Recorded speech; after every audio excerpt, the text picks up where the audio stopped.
listening to Full Service Radio. Full Service Radio. Full Service. Full Service. Full Service. Full Service Radio.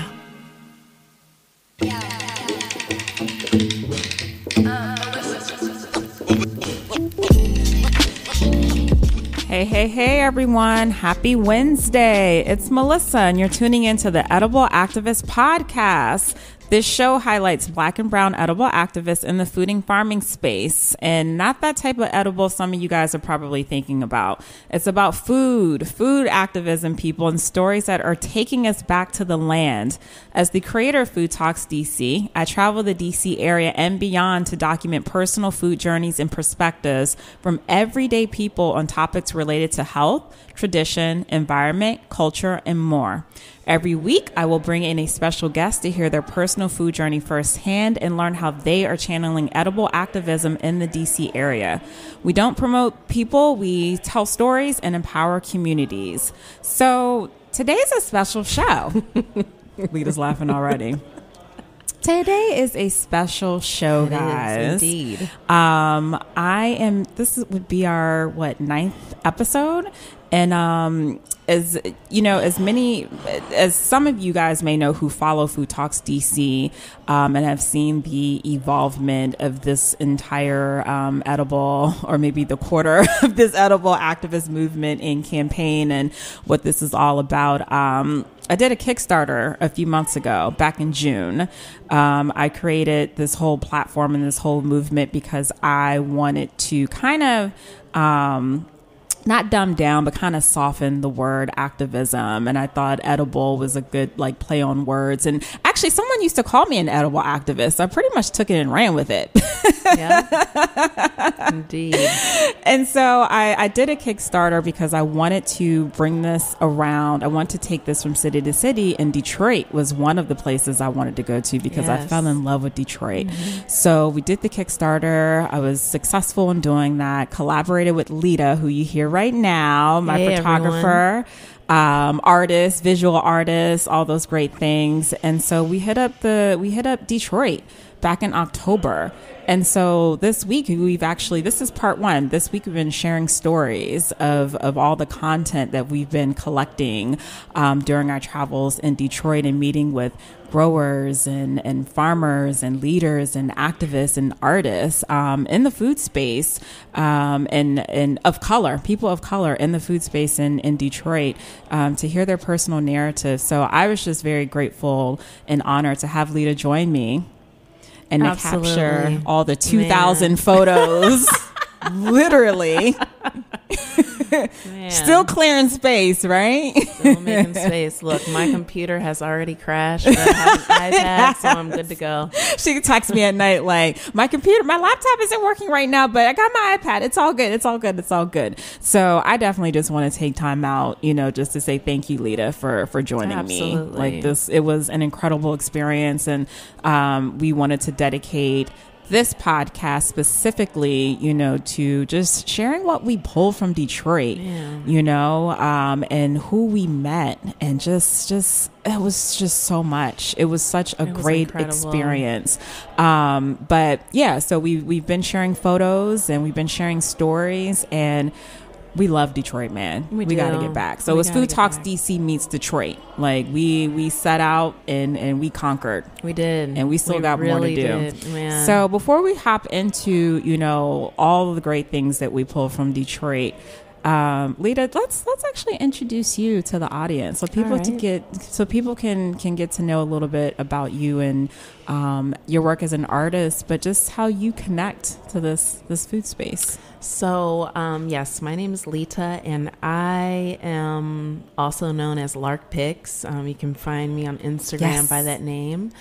And this has been quite the journey. I mean, I just want to start out by saying thank you to Melissa, because I had no idea I would be sitting here right now even talking about anything like this. So my personal journey with food starts from last year.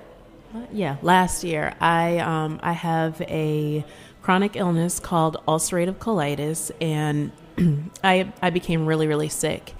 And how that relates to food is that I can't eat everything like how I used to anymore. And I got so sick that I lost about 20 pounds, couldn't work, couldn't take care of myself, couldn't take care of my family. And so I had some decisions that I had to make. How photography and visual arts all plays into this is right before I got sick, I bought my camera. Because I absolutely love photography, and I was like, okay, I'm going to buy a camera. I'm just going to play around. I'm going to see how this works out.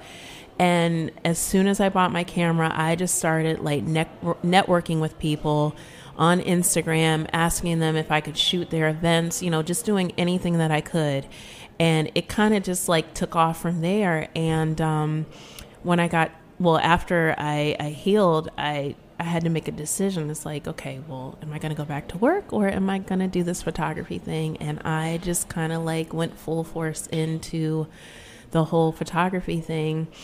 I met Melissa at Jennifer's house. It was through Jennifer Lumpkin, yes, who is a grower as well. She's back in Ohio. Shout out Jennifer. Yeah. So I met her there, and we like clicked, and we did another project together at the Water Hole, and we've just kind of been collaborating ever since. And I'm just incredibly...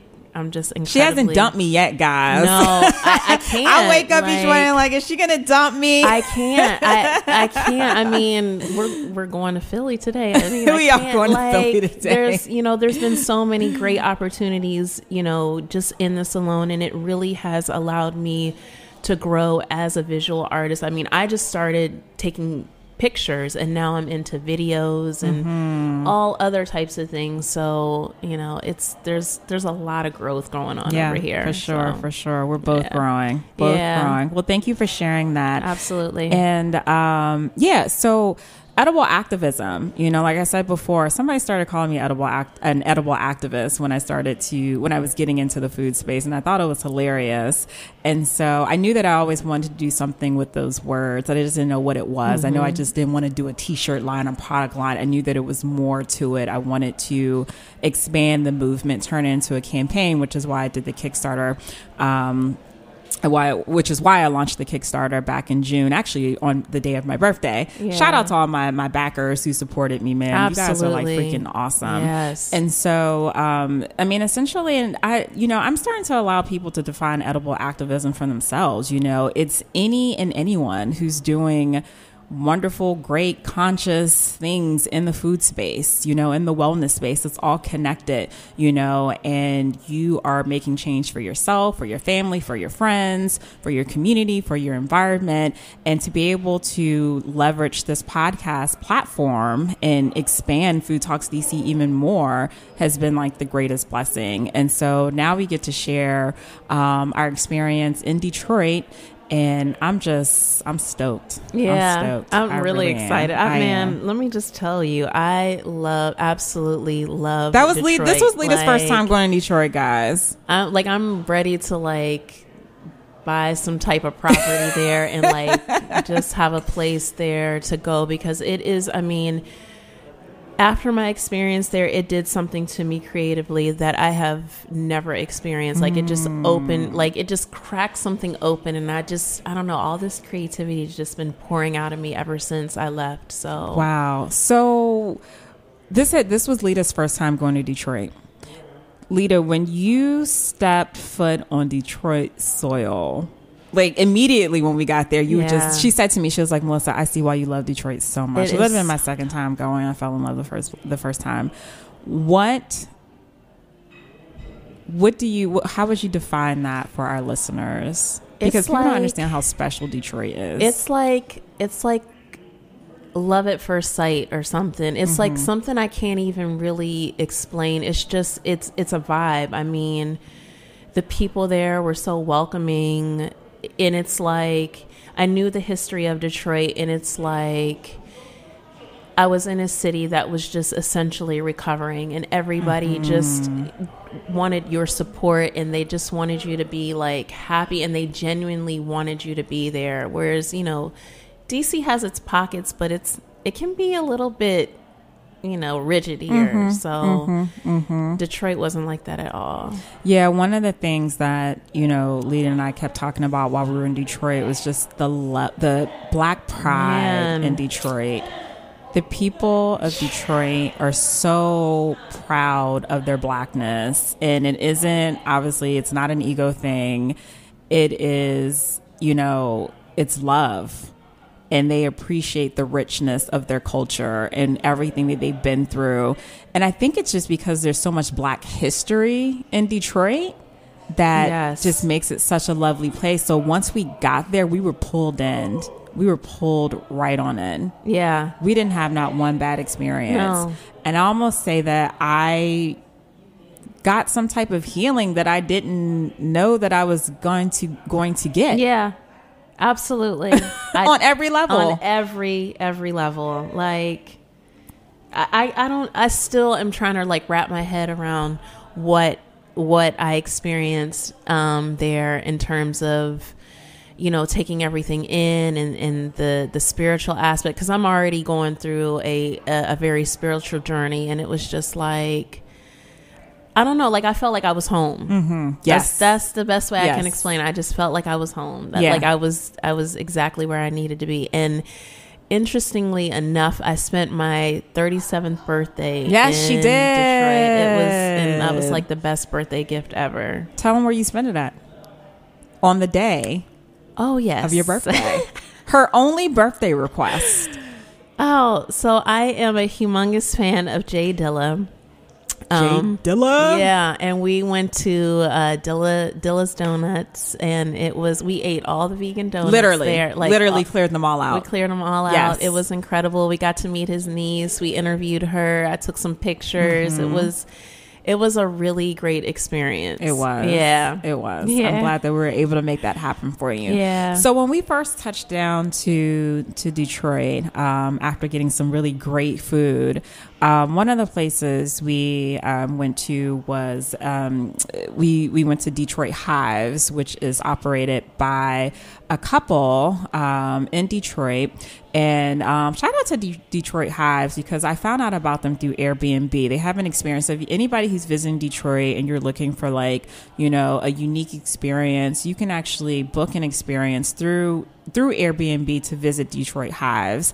And essentially, they took a vacant lot that was full of trash, and they cleared it right on out. It's incredible. It's incredible. And they put these beehives in it. And we had an opportunity to sit down and chat with a couple of Detroit Hives. And the space was just so calming and buzzing and calming all at the same And let me tell y'all time. something. I used to be deathly afraid of bees. Yes, you did. Okay. And I don't know.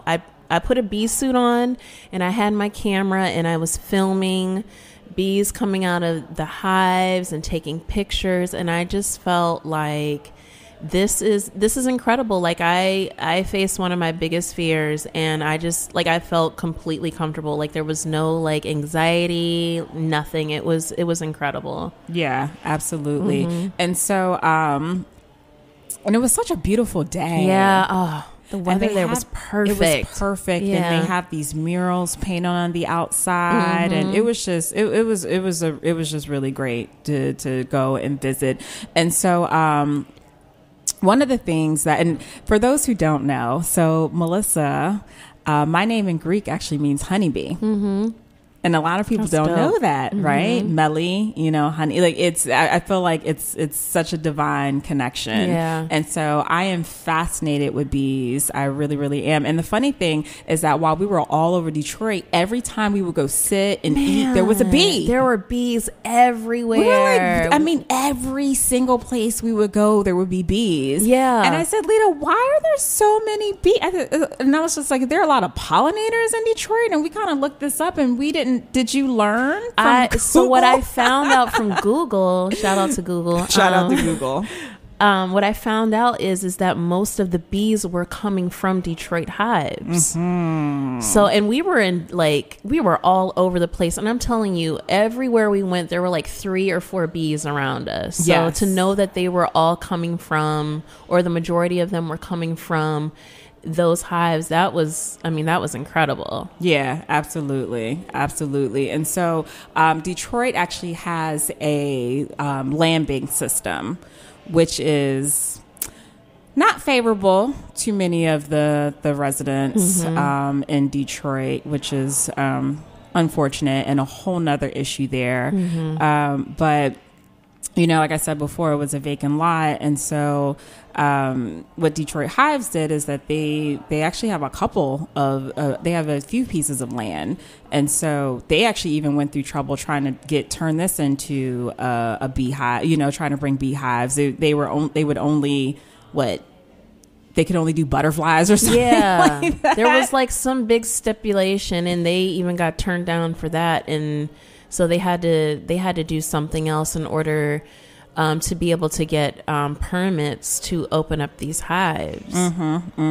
And so I just think, it's in an area that, if you were in this part of Detroit that is, pretty derelict, before.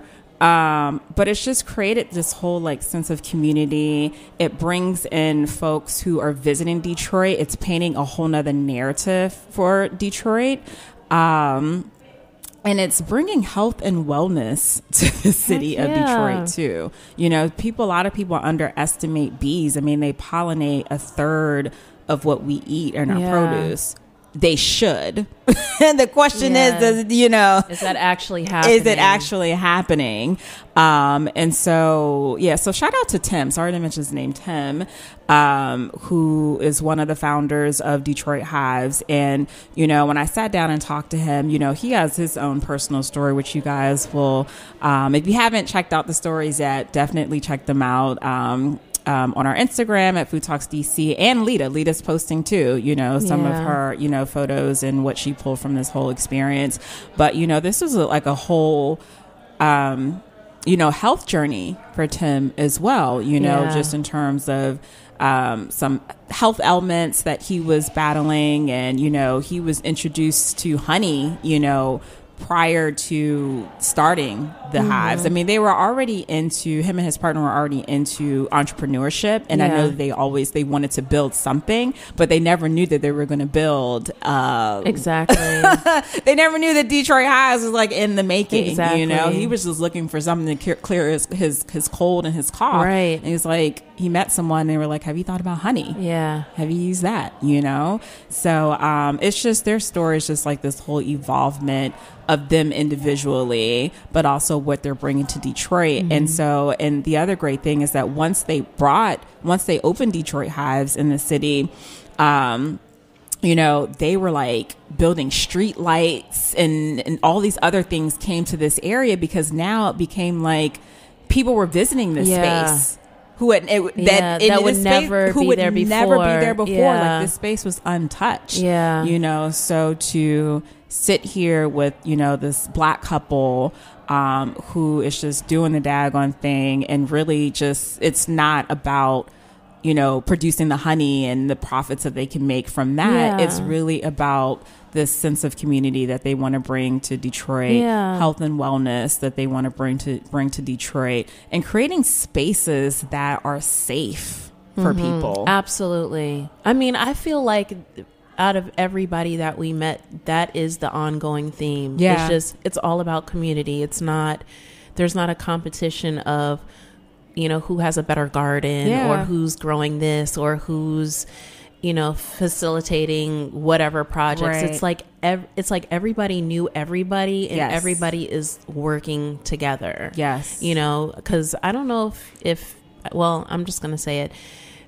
Detroit has a very sad history, and people had to do what they had to do to really take back their city, and to watch these young people take back their city with, the farms and the hives and health and wellness and all of these other things, to build back their community and bring money back into the community. Mm-hmm. It was incredible to like hear the stories and witness all of that. Yeah. I'm getting emotional thinking about it right now because I've never seen anything like that. Yeah. Yeah. For those who are just tuning in, this is Melissa Jones of the Edible Activist Podcast, broadcasting here live at the Line Hotel.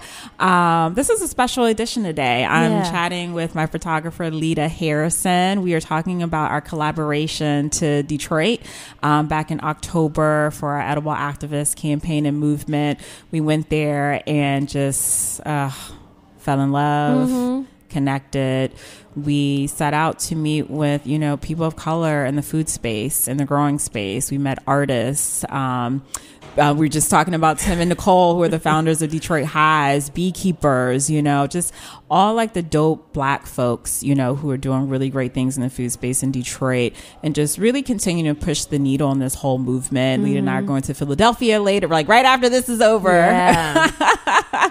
And so, we're just really, we're just reminiscing on our Detroit experience. Yeah. We've been sharing some stories this week and just wanted to, talk to our listeners about our experience and what we pulled from it, and just thinking about some of the people who we connected with in Detroit, and just all the goodness. If you haven't been in Detroit, just go. Don't listen to what people say. I tell everybody that. They're like, really? I'm like, yes.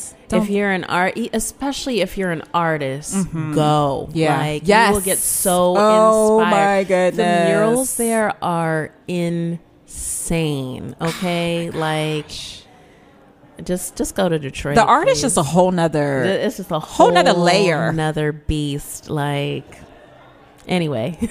So who is someone that stood out to you during the trip? Like, again, shout out to Tim and Nicole, Detroit Hives, ever in Detroit. Go visit there, go reach out. You can find them through Airbnb Experience, Detroit Hives, so you can go take a tour of their bee farm. Yes. I'm going to say, dang, there's so many people. Where did we go after that? No, what did we do before that? Where did we go? There was so much we did. I don't even remember the sequence of everything. Oh, Atty. She was definitely one. I think with her, because I connected with her story so much about being a mom. And so Atty is an activist. She's an artist. Mm-hmm. She's a filmmaker. Yeah. As she told me, she was like, I'm one of the baddest around here. She's an herbalist. Yeah. She was actually one of the keynotes at D-Town Farms Harvest Festival. Yeah, we didn't get a chance to see her, though. We didn't get a chance to see her. And she invited us to her house.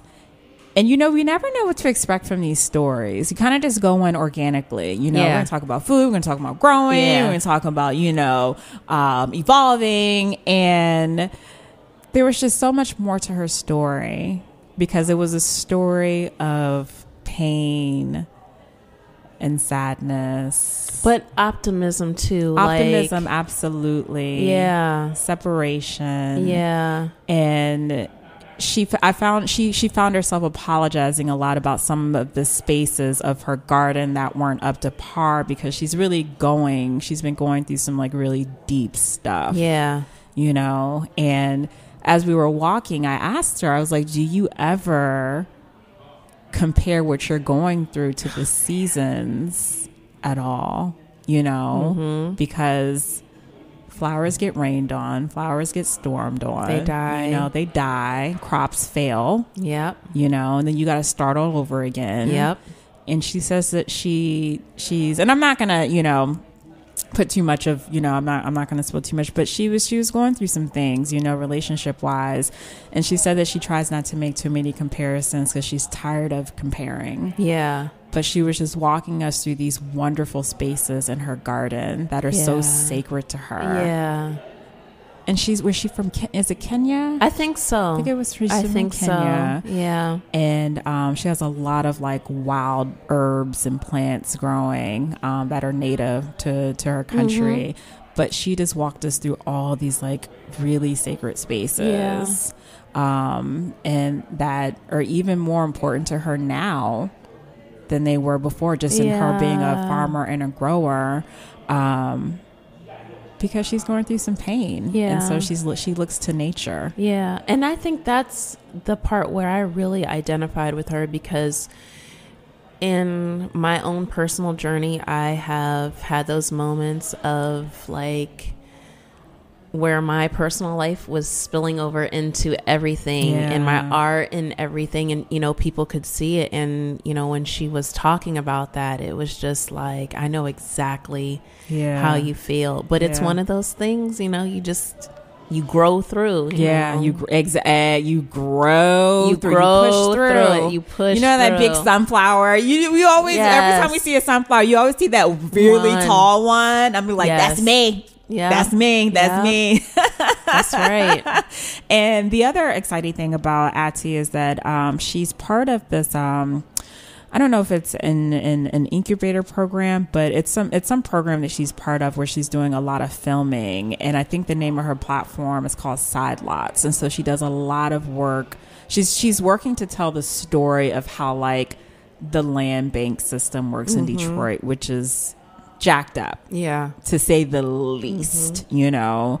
And so I'm really excited for when her work comes out. But the whole land bank situation is just crazy. You know, she's like, I have land across the street from me and I can't freaking buy it, and I can use the space to grow food and to revitalize my community, but I cannot buy the space. Politics and money. That's all. That's all. But yeah, I didn't expect to walk into that conversation being hit with that level of energy. Yeah. You know, and not to say it was bad energy, but it was just vulnerable. It was like, and that's why I appreciate she was like, sis, she was like, we're keeping it real. I'm going to be real with you. This is what I'm going through. And I love that. I love that. 'Cause you don't find, you find people that are, they're wearing a mask and they're like, everything's okay. And they're like totally dying inside. Totally. You know? And she was like, no, this is, but she's a happening. Rebel too. And that's one thing a lot of people say about the difference, what I will say between here and not everybody here in the DC area, but Detroit, you know, Ati's like, listen, you tell us, okay, we can't do this. Oh, that's not going to work. We're doing it right now. We're doing it anyway. You know, you see that piece of land right there? Yes. I'm growing on it anyway. Absolutely. Who's going to come into the hood and stop me? Who's going to do that? Come here if you like, you know. Amazing. Please check out her story. You know, the other thing that actually just really tore into my heart though is that when she was talking about, I think she was keeping, was it goats? She was keeping? Oh man. And so there's a gang of because I mean the neighborhood that she stays, it's pretty rough. There's a lot of like abandoned and dilapidated houses and things of that nature. So and there was a gang of pit bulls who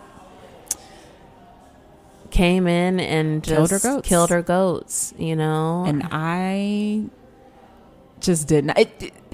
There were so many layers to her story, and it was like, ugh. Yeah.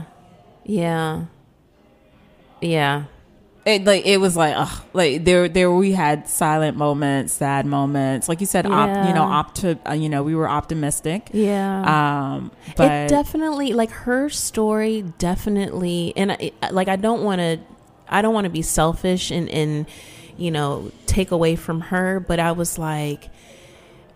I was looking at my life and how, you know, how I've been through those moments where I just had to smile and, you know, like brush stuff off. And I appreciated her vulnerability and her honesty so much. So I'm glad that we had the experience that we did with her. Yeah, from start to finish. Yeah. Yeah. So Melissa here, the Edible Activist podcast, broadcasting live from the Line Hotel DC. Me and Lita talking about Detroit, our visit to Detroit. It was Food Talks DC meets Detroit, talking about our experience there. But we're going to take a really quick break because, I need to drink some water. We'll be back, guys.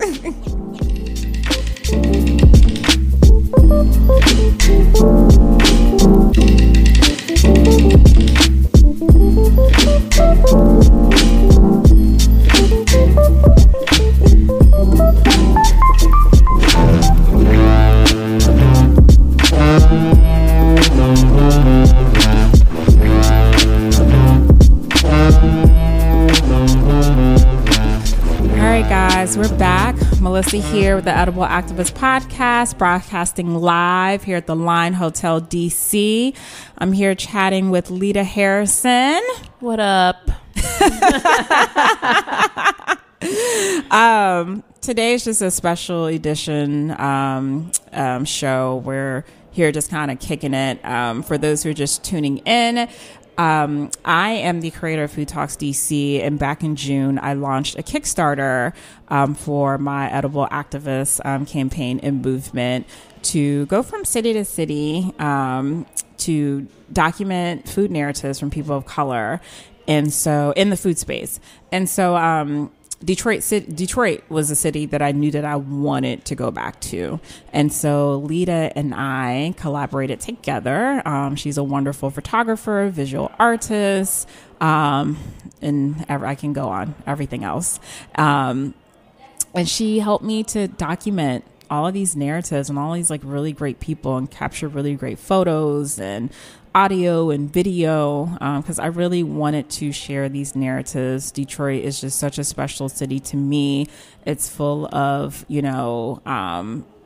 awesome, dope, Black culture, wholesome, wonderful, man. And I feel like we were kind of smacked in the face, not smacked in the face in a bad way, but just like culture shock, just big time. Like culture shock, big time. Yeah. And so, and many of the folks that we had, visited in Detroit had come to the DC area, and so it was interesting to hear their perspectives too on just like comparing, one urban city to another. Yeah. But I felt like I said this earlier before, but I felt like I received some sort of healing that I didn't know that I was going to get. And, this whole food journey has been a spiritual experience for me, as I would say over and over and over again. And I'm very blessed to be able to do this work and leverage this podcast platform to share, others there, to invite other guests in to share their narratives and really create this space for people of color to share a food narrative. So Detroit is awesome. We've been sharing photos this week as part 1, and we've just been reminiscing on some of the great folks that we've met and just what we pulled from this trip. So, so I hope that you guys are find this enjoyable. Absolutely. I hope I'm not too boring. These are kind of like selfish conversations, but I definitely wanted to do it. And just repping Detroit, like every time I would tell, someone like, yo, I'm going to Detroit, like, why? Why not? Yeah. Like, go. And then you'll see. Okay. Especially like you said before, if you're an artist, gotta go to Detroit. Man, if you're just a person. Right, exactly. If you're breathing. Right. I mean, I really feel like, but honestly, I feel like if you are Black, yes, you need to go. You need to go. Yes, you need to go. If you're Black, you gotta go. Absolutely, you gotta go. The Black pride there is like, it's incredible. I've never experienced. I've never seen anything like that in my life. Nope. At all. So, remember we met up with T. Yes, down at Eastern Market. I was just thinking about her. I was just thinking I love about her. her. I made her like my best friend. Yeah, so strangely enough, her and I have close birthdays. She's a Virgo. Shout out to her. Shout out Virgos. T is an organizer. She considers herself as a community organizer. Yeah. She is a grower. She doesn't necessarily call herself a farmer, but she is a grower. She is a community organizer, and we had an opportunity to sit down and chat with her. and very conscious at a very young age. Okay. And let me tell you, the thing that I appreciate about her story is that, so she has a white mother, much like myself, but she's very much in tune with, you know, her Black culture because, you know, the world doesn't look at her as being biracial. The world looks at her as a Black woman. And I know for me, in my own personal experience, that has been something that I've always, like, not necessarily been tormented with, but I've always been on the fence about. And just to hear her story and how she evolved and really accepted her Blackness, and wasn't really ostracized, you know, for being light skinned with curly hair. Right. Like, it really spoke to me. Yeah. Her and Antonio. Yes. Antonio. And the other thing about I appreciate the diversity of all of these stories. Yeah. You know, when we talk about the food space, it's not just about going to visit farmers or going to visit growers. There's so many people who are doing really great things in this space that doesn't consist of them going out to a field, going to their garden. It's not even all about that. And the T is just like, I'm about survival. Yeah. She's like, I'm trying to teach survival skills. Yeah. You know, she's doing these retreats. She wants people of color to come back to the land. Yeah. Let's go canoeing. Can we start a trying fire? to get us out there. Yeah, she was like, y'all trying to go canoeing? I'm telling y'all, everybody we met, they're like, yo, like, let's go. Yeah. We were like, and if we had more time, she was like, I will break out the canoe right now. Let's go. And she did actually. Yeah, it was her birthday. Yep. On her birthday. And so she was just like, I'm about survival skills. She was like, I'm not, you know, we got to learn how to do for ourselves. Yeah. You know, let's learn how to cook food, you know, on an open fire. Let's go out to the woods. Let's go by the lake. Yeah. You know, she's like, that is her mission. Yeah. That is her sole mission. Yeah. And so and she was just so down to earth and just like your home girl. Yeah, she was. Yeah. And like, we knew her for like years. Yeah. And I sent her a message on DM. I was thinking she was probably like, who is this creep? Because I'm always in someone's DM. Right. Can I meet with you? Right. And she was just like, yeah, sure. Yeah, meet us here. You know? And so I just really appreciate what she's doing, you know, in the space. And she knows that our food system is so jacked up. Yeah. You know, she knows all about politics and how jacked up, you know, that is. So just to have a sister who's like, listen, I'm trying to get us back to the land. I'm trying to get us in the woods because we don't know how to do shit. Yeah, we don't. We don't. And, you know, if we do not get educated, it's just going to get worse. Yeah. I mean, we already see the conditions of how we are living now. Like, people keep playing around with what they're putting in their bodies. Yes. It's not a joke. It's not a joke. Even her son, she told us, we were sitting there and she said her son came to her and her son was just like, yo, mom, like, what's going on? And how old is her son? I think he was a teenager. Yeah. He was like, what's going on? If there's a God, why are all these things happening? Yeah. Natural disasters, people being killed, like what? Yeah. What? And I just think her children's level of consciousness, like, you know, stems from her because she was so conscious at a young age. She was like, I was a rebel. I was like, she was like, she had to do that to survive. Yes. You know? Yes. And she's still on that journey of survival. She's incredible. I absolutely love her. We're going to go canoeing with her. We are. I'm ready. You know, I'm all about nature, hiking, all of that jazz. Like, I love it. Let's do it. Yeah. So what were some, like, emotional moment, like, is there like one significant emotional moment for you throughout the trip, like that just stands out? The whole trip. I know, right? From A to Z.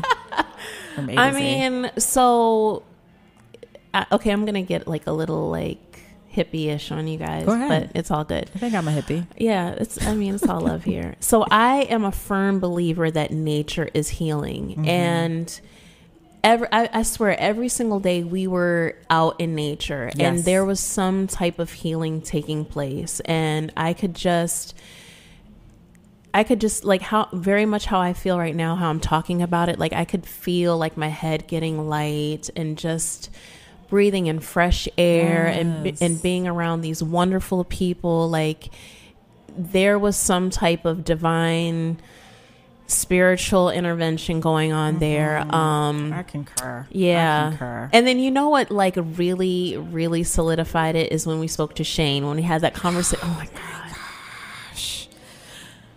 Watch out for part 2 because we're going to share. Yeah, but we were in Dilla's Delight on Lita's birthday, eating vegan donuts, talking to Shane Bernardo. Shout out to Shane. Talk about a mover in Detroit, man. Yeah, he's incredible. Oh gosh. Yeah, that definitely conversation. And you know what's wonderful about this? Everybody that I connected with and that I follow on Instagram, like we still connect, we still talk. Yes, you know, and we still have these conversations about spirituality and growth and healing and all of this stuff. Yeah. So.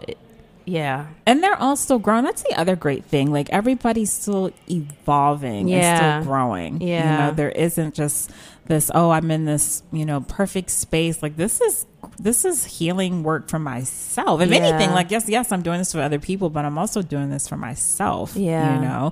The other thing that really struck, that just pulled a heartstring when we were talking to T, she was just like, there's so much trauma.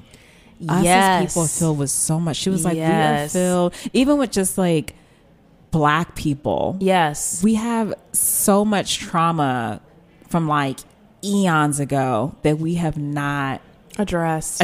Yeah. And it is through the food, it is through the healing, it is through the nature, it is through going back to the land. Going back to the land. Even as, Chef Lauren Vanderpool said, take me back to the jump. We have so much trauma. Yep. Because we were talking about like support systems and Black people supporting Black people and why sometimes that doesn't happen. Yeah. And I swear I think about that all the time when she said that, and I'm like, we are so full of trauma and we haven't addressed it. Yeah.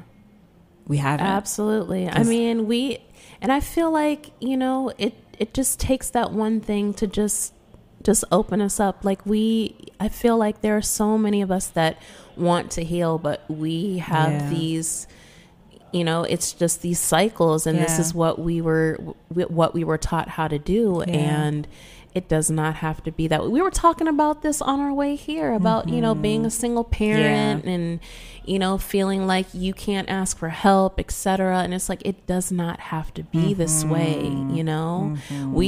We have experienced so much, and we're going to continue to experience so much. And I don't know if everybody's aware of this, but it's just based upon the color of our skin. It's nothing else. Yeah. That is all. It has nothing else to do with anything else other than because we look different. Yeah. And, Black people are beautiful. Yes, we are. So. Yes, we are. We are the culture. We got a lot of growth to do. We do. And I know I have a lot of growing to do. Yeah. There's a lot of healing that I need. Yeah. And that was. But it's coming. It's coming. It's coming. It is. This is all healing work. Melissa Jones here with the Edible Activist Podcast, broadcasting here live at the Line Hotel DC. And it's just a special edition. Lita and I kicking it, talking about our most recent travels to Detroit City. FoodTalksDC meets Detroit. Yeah. We, started this whole edible activist campaign and movement. I mean, I interview who I deem to be edible activists. Yeah. Whether you consider yourself an activist or Absolutely. Not. It's really about you being conscious and just small things that you're doing, and just creating this space for people of color, just to make sure that our voices aren't being left out. Exactly. And that we are telling our own stories, which is really important for me. So I'm really, grateful to have this platform and the opportunity to do this. I'm grateful to have Lita to document every single move, so people can see. But yeah, so we wanted to do this part 1 because we've been, sharing these stories on our platforms and just wanted to, give listeners a feel for like what our experience was like and just hearing from our voices. So we're going to wrap up in just a minute, but I definitely wanted to, you mentioned Antonio earlier, who's another awesome. He is incredible. Gosh. Antonio in Detroit, a Southwest Grows Detroit, like he's incredible everything. Man, and his hair is his hair is gorgeous. Okay? I'm like, yo, your hair is like 10 times better than mine. It really is. I actually I met with Antonio the very first time I went to Detroit. My homegirl Shakira, shout out to Shakira, connected me with him. And you talk about a rebel. Don't give a damn, been arrested. Like he was actually just in DC a few weeks ago, doing some campaign work. I mean, he's been on the whole water crisis for quite some time, and he's ride or die for his city, man. Ride or die for his city. He is. And one of the questions I asked him, I was just like, well, what are you on to next? Because he does so much because he's ride or die for his city. And, one of the things that he's working on is the whole geo mapping and that was really cool, which I thought was really cool. That was brilliant, actually. Very brilliant. And he's like, Melissa, he was like, my neighborhood is filled with like sugar. We're sugar addicts. They're corner stores with sugar. He's like, I want to plant fruit trees. So he's going to use this tool to see where he can plant fruit trees. He's like, I want my neighbors to be able to just go to the tree to get their sugar and not go to a corner store. Who was that guy was that guy a surveyor was he helping him with that? I don't know that he was. I think he was just there. Okay. I think. Okay. But there was a surveyor there doing some work. But Antonio, he's a beekeeper. We got some really yummy honey from him. I finished some my bee honey. pollen. I finished mine too. TSA tried to get me from my honey too. They had sure a little did. they had to go through my stuff. Haters. I know. I had to check my bag because I did try to pull it through security, and then I got my little TSA. Whatever. As long as you didn't take my honey. Right. Exactly. But Antonio was just another dope person that you guys definitely tune into his story. And so these we're going to be sharing over the next few weeks. But again, we just wanted to take time to share our experience in Detroit. And we're going. I mean, the goal is to go other places, but again, like shout out to my backers, who made this happen. Thank you all so much. It would not have been possible. I was able to go over there and actually support some of those, growers and the folks that we met with. I was able to support them.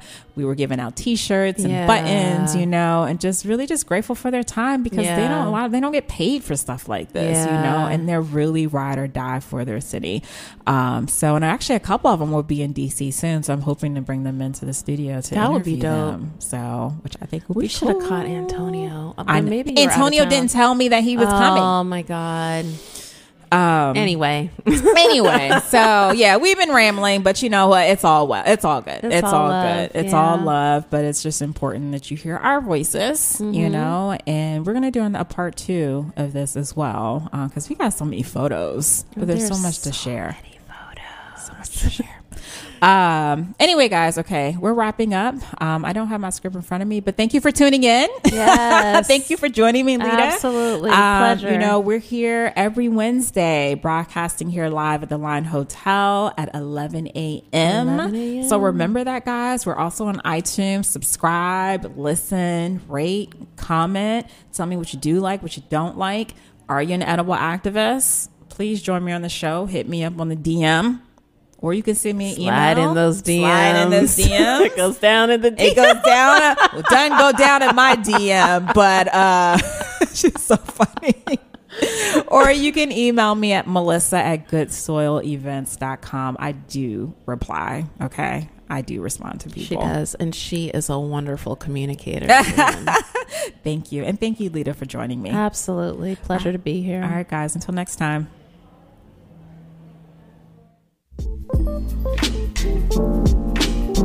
Thanks for listening to this program on Full Service Radio, broadcasting and recording from the Line Hotel in Adams Morgan, Washington, D.C. Full Service Radio programming can be accessed live and archived on fullserviceradio.org. Our talk programming is available on most podcast apps like iTunes and Stitcher, and our DJ sets are available on mixcloud.com/fullserviceradio. Full Service Radio features over 30 weekly shows and over 50 local hosts covering every topic imaginable. If you want to be a guest or get involved, email us at info@fullserviceradio.org. Follow us on Twitter at FullServiceRDO, on Instagram and Facebook at Full Service Radio. Thanks for listening.